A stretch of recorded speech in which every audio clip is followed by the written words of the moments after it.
Welcome aboard. I'm Captain Wayne Canning. After more than 20 years working as a marine surveyor, I realized I have a vast archive of survey reports and photographs from many different kinds of boats. I felt others might be interested in the type of issues and problems I have found over the years, and what I thought of each boat that I had an opportunity to inspect. Most boat reviews only cover the good stuff, the kind of thing you can see at any typical boat show. A surveyor, however, digs deeper beyond the fancy woodwork and polished stainless steel to see how a boat is really put together and to hopefully find any hidden flaws. So join me as I review over some of the surveys I have done over the years.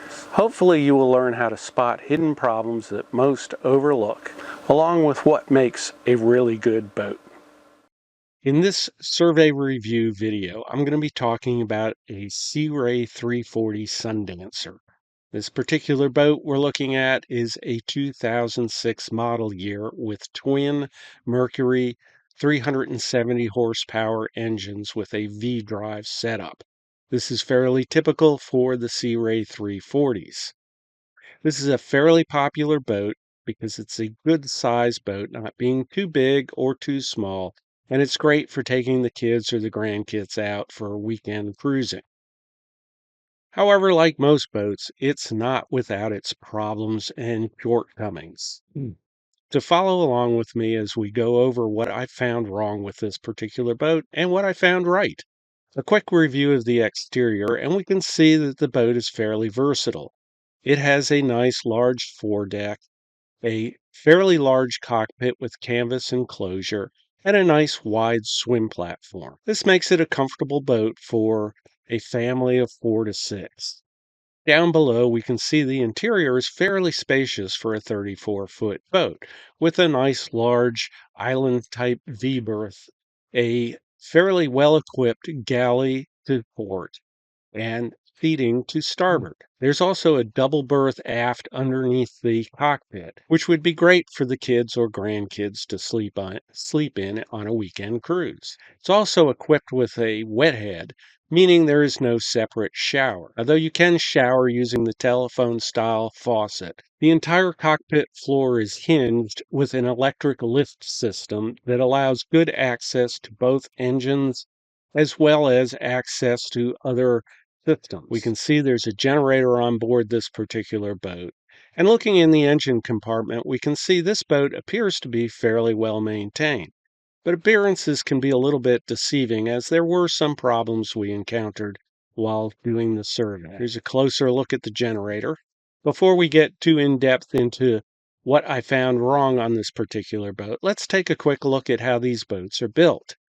Now, these photos are from the Meridian factory where I used to work as an independent quality consultant.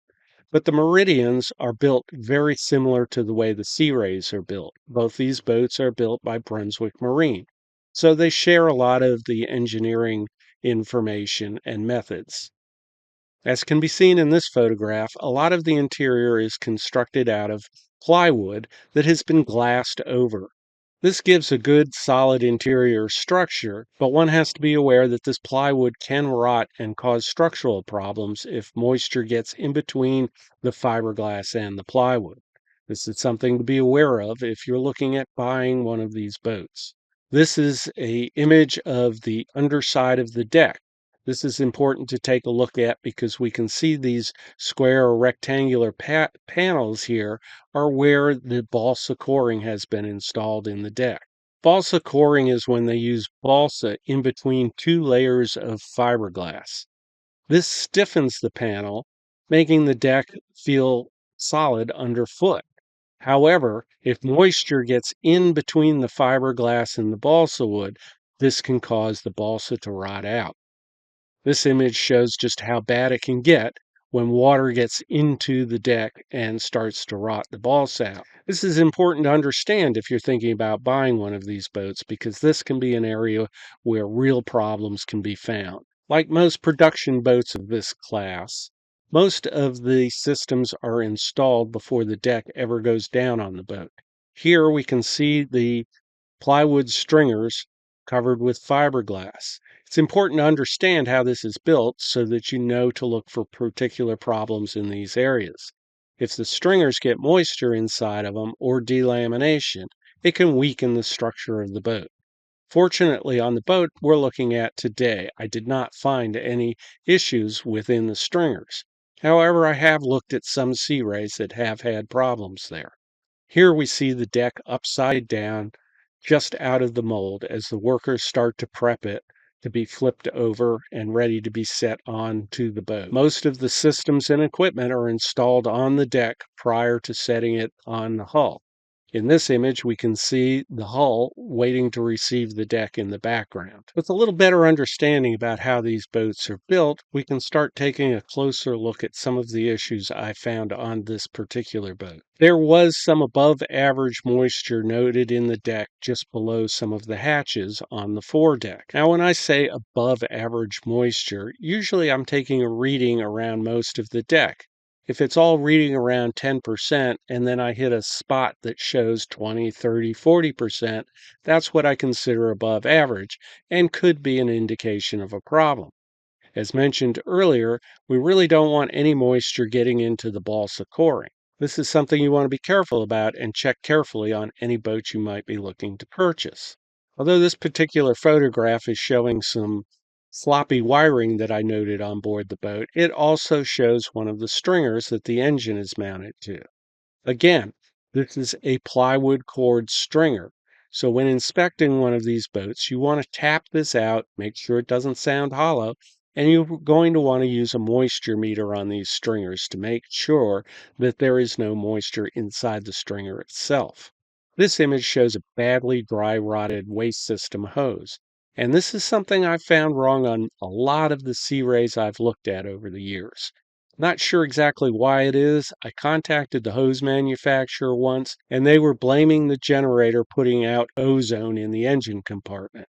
Now, I don't know if this is true or not, but the point is a lot of the Sea Rays, particularly around this model year, early 2000s, I found a lot of issues with dry rotted hoses. This may not seem like a real big issue at first, but when you consider the cost of the hose and the cost of the labor to start replacing a lot of hoses in the engine compartment, we can get in above $10,000 fairly quickly. This is something to be taken into consideration if you are looking to purchase one of these boats. Again, showing more dry rotted hose in the waste system.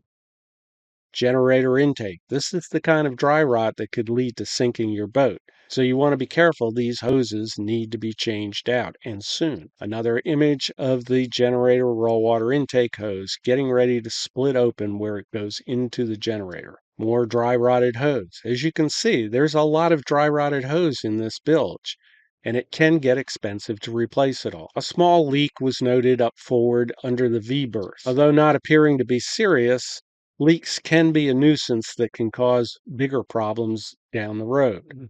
Typical with boats that are a few years old, I find wiring issues, basically just sloppy wiring.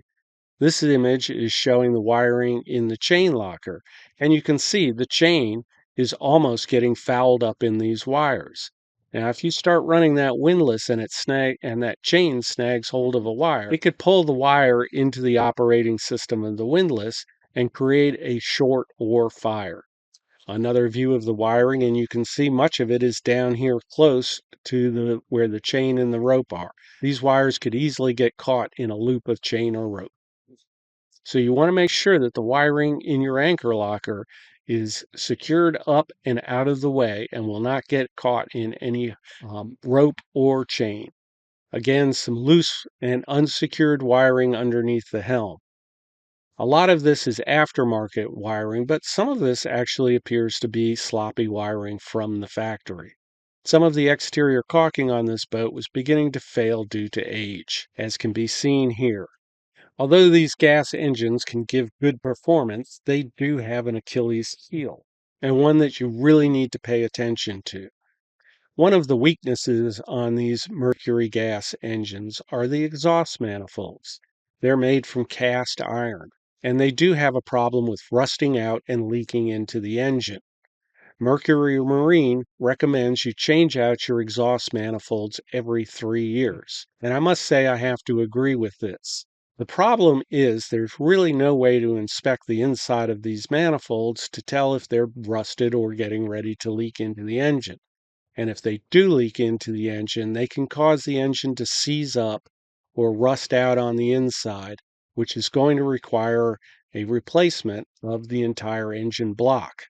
So this is a serious problem and one that you need to pay attention to. If you're looking at buying a boat with these gas mercury engines, you have to ask the seller if he has records of service on the engine. And if those records include replacing the exhaust manifolds. If they have not been replaced within the last 3 years, you're going to want to have them replaced immediately. This is such a problem that I've actually encountered this a couple of times while doing a survey.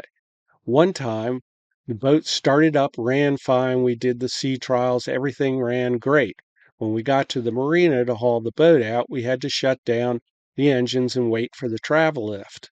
During a period of 10 or 15 minutes, one of the manifolds had failed and leaked enough water into the engine to cause it to hydrolock, and we were never able to start that engine again. The owner had to have that engine opened up, the water removed from inside the cylinders, and new manifolds fitted. The real problem occurs when you go out for a weekend cruise, come in, shut your boat down, and go home for a week or two, and come back to your boat, and you find that the engine will not turn over.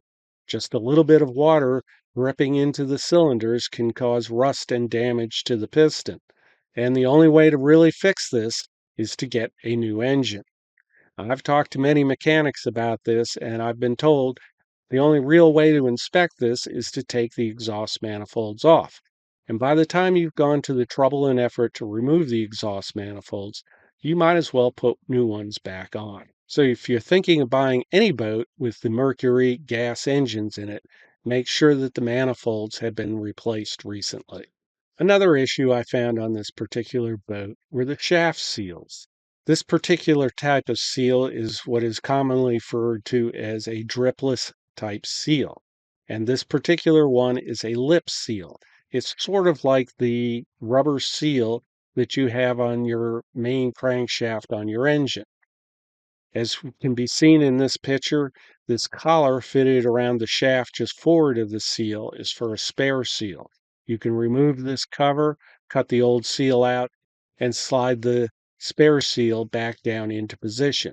Of course, you're going to want to do this with the boat out of the water. On this particular boat, both shaft seals were leaking. The interesting part was they only leaked during the sea trial. They did not leak while the boat was just sitting at the dock, not running. If you are looking at purchasing a boat, you want to inspect the shaft seals both at the dock and while underway. Pretty much all of the Sea Ray Sundancers I've looked at are fitted with a vacuum flush head system. Personally, I like the vacuum flush system. However, it has its own unique problems. One of them being it likes to be used. It does not like to sit turned off for long periods of time. This is because the rubber in the duckbill valves that help maintain the vacuum in the system tend to dry out, tend to dry out when not being used. So you come back a couple of weeks after using the boat, fire the head system up, and the pump cycles on and off frequently. This is one of the problems I found on this particular boat. It's a relatively easy repair to replace the duckbill valves, but of course working on a head system is never a fun task. So if you are looking at one of these boats, make sure you fire up the head system and make a mental note how often the pump comes on when not being used. It really should not come on more than once every 45 minutes to an hour. Even that's a bit much. A good system will maintain a vacuum for 24 hours or more. It's surprising how often I will do an inspection of a boat and the engine compartment fire extinguisher will have no record of recent inspection, or record of any inspection for that matter. In one case, I looked at a boat that was 12 years old and the safety pin was still in the system.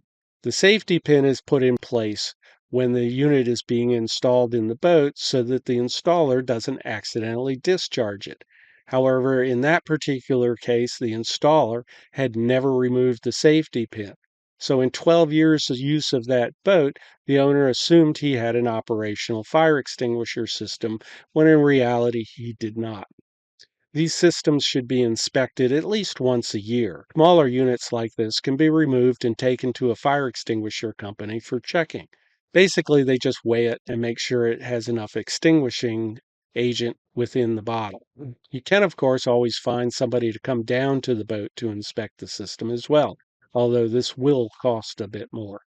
But this is something you're going to want to take a look at on any boat you might be thinking of purchasing, particularly a gasoline-powered boat like this one. The good news on this particular boat was it was in generally good condition, and you could tell the owner had taken good care of it. With just a few problem areas noted within the report, that is going to make a good boat for somebody. With just a few of the recommendations taken care of, this will be a good boat that will give years of dependable service. I've always liked the Sea Ray for the quality of their builds. No, they're not the best built boats in the world. They're sort of the Chevy or Ford, but they're good, durable boats, and they do what they do very well. The Sea Ray 340 will be a good, dependable boat with good performance for you and your family to enjoy. There are just a few areas you want to be careful that you take a close look at. Thanks for watching. I'm Captain Wayne, and remember, the fun never stops when you own a boat. Thanks for watching. I hope you found the video helpful. Please consider helping me out by contributing either through my Patreon account, where you can pledge a little bit for every video I release, or a single donation to my PayPal account. Every little bit helps and will allow me to continue producing high quality videos that will help you maintain and repair your boat. Thanks again.